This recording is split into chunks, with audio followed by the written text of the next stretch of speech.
Au pied de l'aéroport Charles de Gaulle, l'antichambre du départ. Derrière ces grilles, 130 sans-papiers attendent leur retour. Les avions décollent à quelques mètres au-dessus de leur tête, comme pour leur rappeler que l'escale en France, pour eux, n'est que provisoire. On a besoin de savoir qui on est dans la zone internationale. 75 gendarmes pour une délicate mission. Bonjour messieurs. Congédier en douceur ces immigrés qui ne veulent pas partir.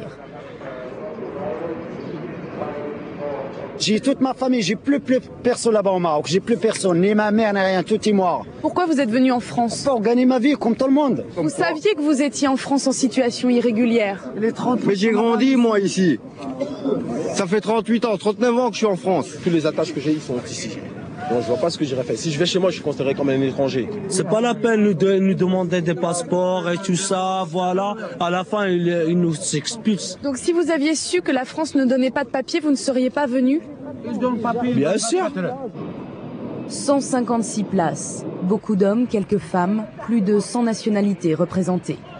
Chaque année, le Mesnil-Amelot voit passer 4500 immigrés clandestins. Allez, qu'est-ce qui veut faire visiter sa chambre? C'est mon collègue. C'est vous qui faites visiter votre chambre? Mon collègue. Allez, un volontaire pour vous faire visiter sa chambre. Venez monsieur, je vous montre. Allez. C'est ça les chambres. C'est ça les chambres. Ouais. Ça c'est des placards. Ouais. Là j'ai 28 ans, j'ai beaucoup à faire et je pense de la finir comme ça, quoi. Moi je demande qu'une seule chose, qui me donne un délai, soit d'un mois, qui me permet de quitter le territoire dans les bonnes conditions en partant de moi-même. Donc vous acceptez et vous comprenez que la France à un moment vous dise que finalement vous n'êtes plus désirable Voilà, qu'il faut que je parte. Ça vous l'intégrez? Ça je l'intègre, tout à fait. Mais avec à une condition, je veux partir de moi-même. Je pense que c'est la politique quand même qui a été intégrée de reconduite frontière par la population immigrée qui ne doit pas rester sur le territoire national. Et là je parle sous leur couvert, sauf les cas particuliers comme monsieur qui a de la famille et des enfants, où son cas sera étudié avec sollicitude par tous les différents intervenants pour voir s'il doit rester sur le territoire national ou s'il doit repartir.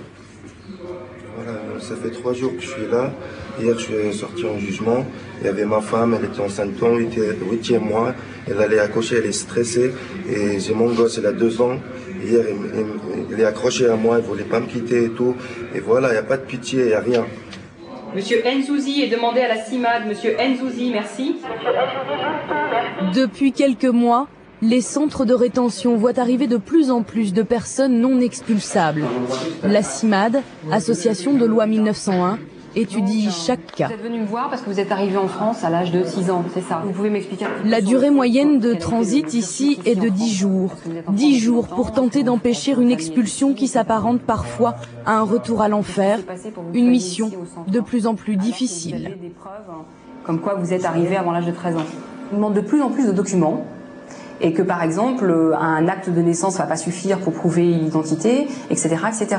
Donc on fait face à un durcissement de la législation d'une part, et puis aussi une suspicion par rapport aux preuves qui sont apportées dans le dossier. Ça veut dire quoi? Vous rencontrez plus de résistance dans les dossiers? De résistance, oui, c'est sûr. Oui. Tener un buen futuro aquí en Francia y en Ecuador. Eso es lo que quiero. Ecuador, ecuatoriano. Es ecuatoriano. La moitié des sans-papiers retenus embarqueront vers leur pays d'origine. 24 000 expulsions en 2005. Les autres cas seront réexaminés. Hier après-midi, Nicolas Sarkozy a réaffirmé son impératif de fermeté en annonçant la fin des régularisations massives en France. Et vive la France. Et vive Sarkozy. Voilà, c'est ça. Bon, allez, bonne soirée.